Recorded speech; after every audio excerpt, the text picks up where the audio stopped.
Stylish, reactionary, and strategic gameplay have been a part of the Kingdom Hearts DNA since day one, but only recently has the player been rewarded for their high-level gameplay besides self-fulfillment. But Kingdom Hearts 3 Remind DLC introduced the premium menu that contained Pearl Code merits, a ranking system throughout your Kingdom Hearts 3 playthrough, which was a very welcomed addition to the series. But with KH4 on the way, this begs the question, how could this be improved? By adding an arcade mode. What's good, everyone? I'm Lance, and I do no damage runs and challenge runs throughout the Kingdom Hearts series, and now I'm dipping my toes into gameplay analysis. If that's the type of content you enjoy, you're in the right place, baby. So feel free to subscribe, as that would be very helpful to me and the channel. Now, let's talk about an arcade mode in Kingdom Hearts. Replay value is one of the most important aspects of an action JRPG experience like the Kingdom Hearts series, and I feel KH4 can enhance that by adding an arcade mode.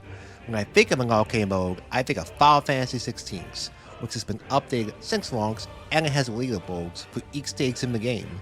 FF16 is the perfect example for this, because Square Enix's Osaka team, who are the main devs of Kingdom Hearts, helped develop 16. And I think the potential upside from that experience for the team, especially for this topic, is really exciting.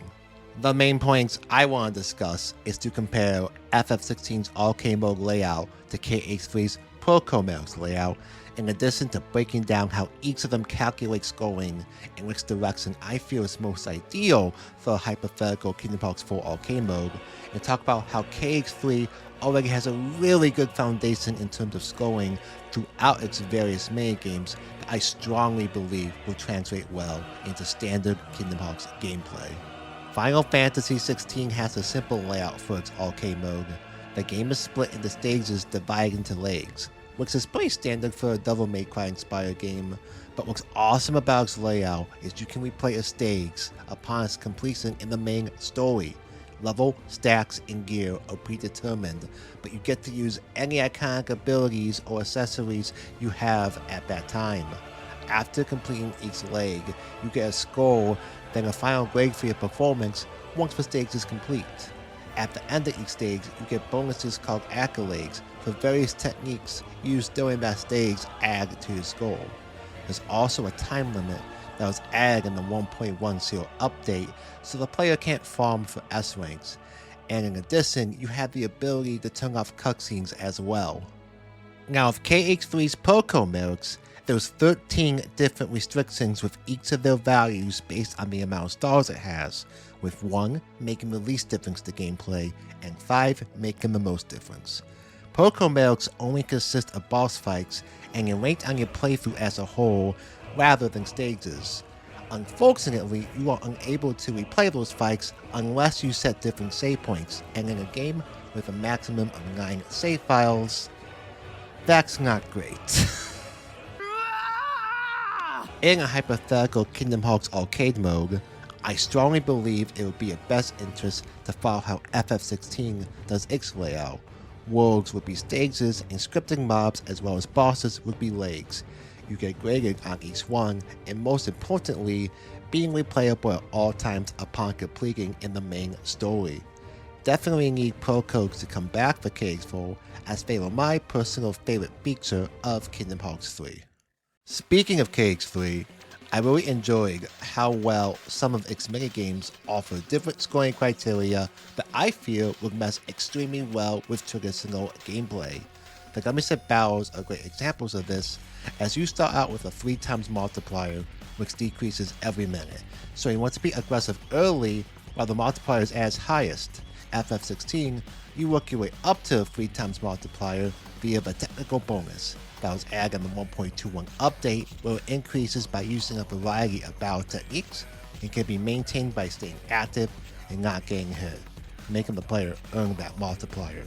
You definitely want to get to max as soon as possible to take full advantage of that 3x bonus.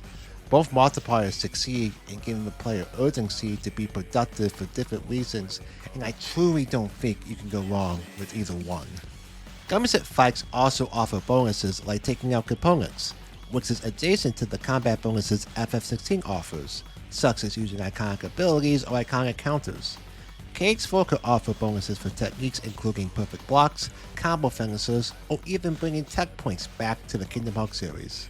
The gummies and missings will also acknowledge when you no damage a battle and rewards you for it. Would love to see that in a hypothetical arcade mode with traditional Kingdom Hearts gameplay. Besides the gummy sip, some of KH3's other minigames interrelate with FF16's arcade mode in different ways. For example, time bonuses. The Flash Tracer and Frozen Slider minigames both have time bonuses, which can mean the difference between getting an A rank or a B rank, where 16 added the Mark of the Forerunner accolade in the 1.21 update. This accolade is a multiplier that's dependent on how fast you finish a stage, which is very welcomed, and with the addition of time limits I mentioned earlier, this further discourages the player to farm for S ranks and rewards you for being fast and efficient. Frozen Slider also has a scoring system that has a multiplier based off your activity, and it has a no damage bonus. The same can be said for Verum Rex Speed of Lead, but one thing that stands out to me in Verum Rex is that it has an in-game list of bonuses for the player to seek out that are comparable to the accolades in 16.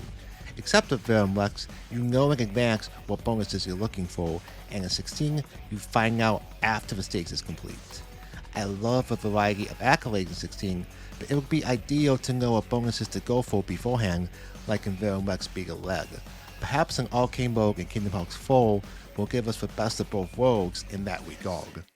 The work that Osaka team did in Kingdom Hearts 3 and Remind, in addition to helping Crave Unit 3 with Final Fantasy XVI, gives me the utmost faith that an arcade mode in Kingdom Hearts 4 would be high quality, with everything they learned from both those experiences. The overlap between these titles is undeniable, and that makes me very optimistic for the future. If you enjoyed this video, hit the like button and subscribe if you're not already for more Kingdom Hearts gameplay focused content.